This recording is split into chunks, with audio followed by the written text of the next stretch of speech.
कचरे का ढेर अब सिर्फ कचरा नहीं रहा, बल्कि ये पाकिस्तान के लिए अब कीमती सरमाए का बाइस बनेगा। वजीर आला पंजाब मरीम नवाज शरीफ के वेस्ट टू वैल्यू मंसूबे के तहत पंजाब में पहली बार जानवरों की आलाइशों से बायोगैस बनाने का कामयाब तजुर्बा हुआ है।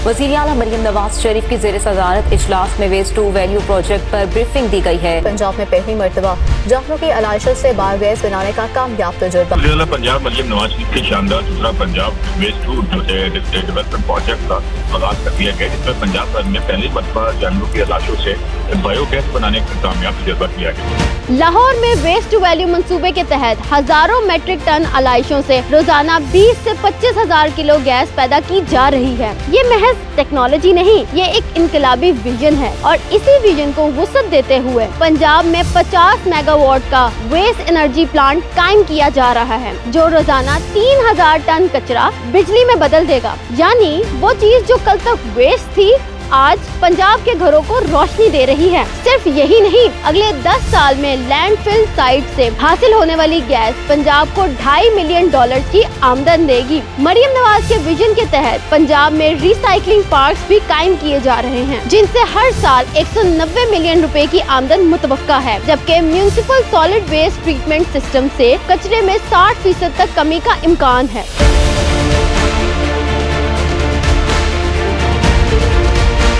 ये है वो तब्दीली जो वादों से नहीं अमल से आती है। ये है मरीम नवाज का वो वादा जो हर दिन हर कदम पंजाब को रोशन, जदीद और साफ बनाता जा रहा है।